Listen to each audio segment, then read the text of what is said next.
Hello all, welcome to my channel today and this is Vinolin, the storyteller. Today let us see about Chandrayaan mission. The year was 1969 and the day was July 20.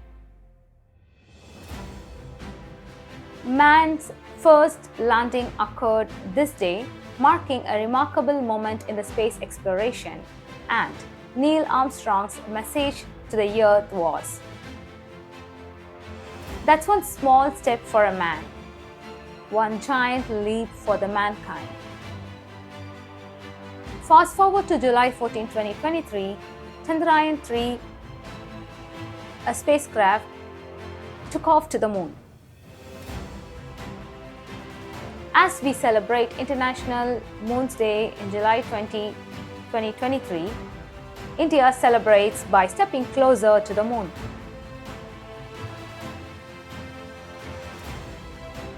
What makes this mission special? Then Prime Minister, the late Atal Bihari Vajpayee, who is my favorite, launched Chandrayaan program, the very first deep space mission in 2003.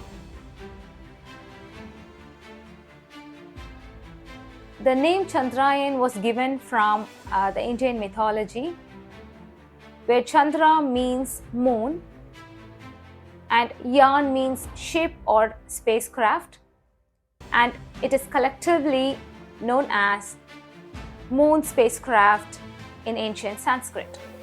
Chandrayaan 1, launched on 22nd October 2008, was not only to demonstrate India's technology in space, but was also expecting scientific information about the moon.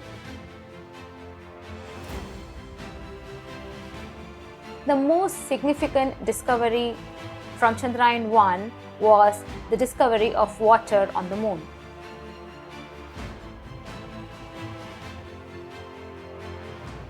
Chandrayaan 1 operations was expected to last for 2 years, but the mission ended in August 28, 2009, when we completely lost the radio contact with the spacecraft.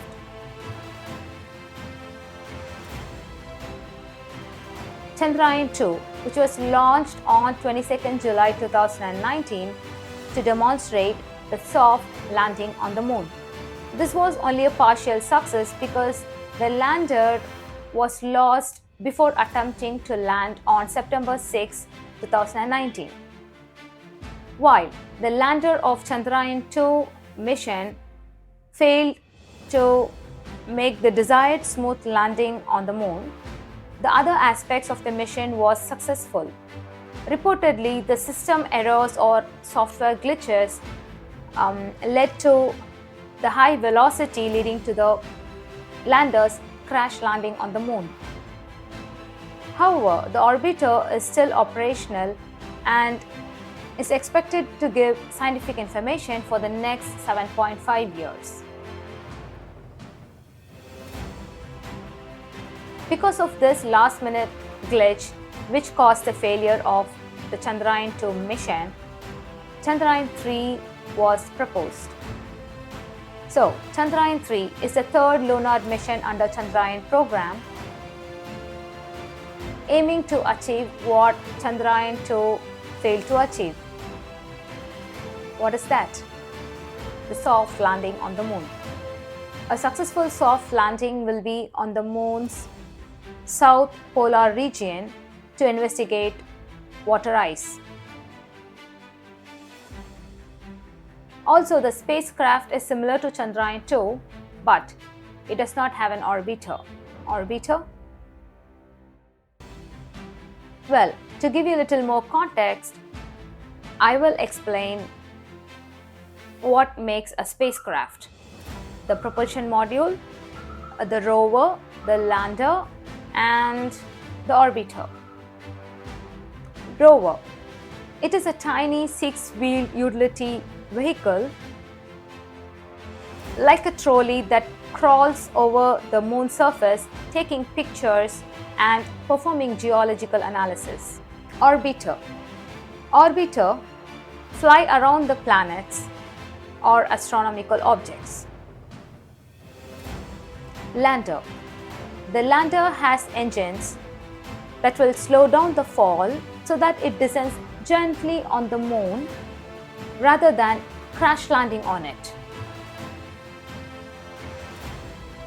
It stays there at rest and does all other functions that is expected from it, like performing experiments, observing weather, or analyzing soil. Propulsion module. The propulsion module's main job is to take the lander rover payloads onto the moon. You can think of a propulsion module like a truck and the lander rover payload as cargo. After reaching the vicinity of the moon, the lander rover payload will detach from the propulsion module, falling onto the moon. The lander and the rover are built to last for just one lunar day because it cannot survive the extreme drop in the temperature during the lunar nights. And hence, we have to land at dawn. Since the solar panels provide electricity to the lander and the rover, it cannot survive without sunlight. Upon landing, it will operate for one lunar day, which is approximately 14 Earth days. One day on the moon is equivalent to 14 days on Earth. This means the lander and the rover will never return and it will be up there forever. Back to the story. Chandrayaan-3 has a lander and a rover but no orbiter. And it makes sense because the orbiter from the previous Chandrayaan mission is still operational and it is giving scientific information about the moon. Also, the spacecraft has increased the fuel capacity so that it can travel further if required. The landing legs, which is quite important, is reinforced so that it makes it more stable and ensures a soft landing on the moon. The lander will no longer depend only on the pictures taken during the descent to determine the landing site. The high-resolution images from Chandrayaan-2 orbiter will be fed into the lander to determine the landing site.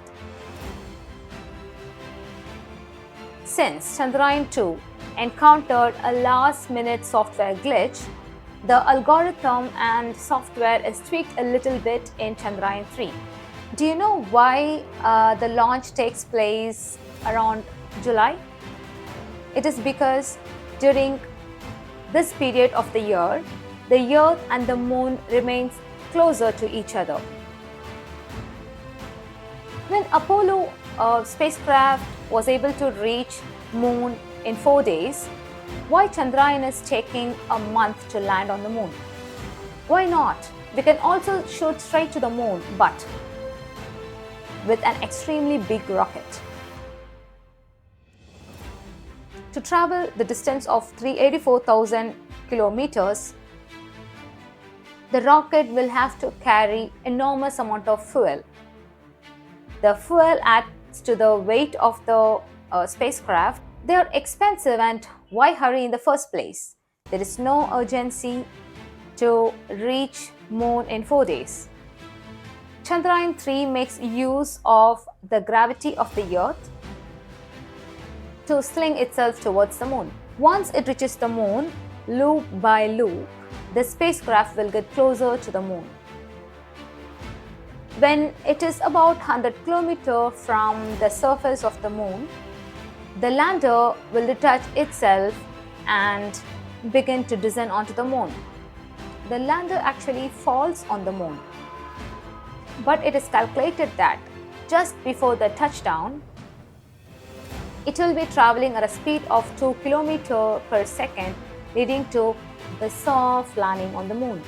A soft landing on the Moon, if successful, will make India the 4th country after United States, Russia and China achieving the feat. The 4th position remains vacant after Israel and India crash landed on the Moon in 2019. Will we be achieving the feat? I will come back with a success story and discuss how this success is going to benefit the nation. Hope you all enjoyed the story. Please share your thoughts about Chandrayaan mission in the comment section below. I will come back with more interesting stories. Until then, bye from Vinolin, the storyteller.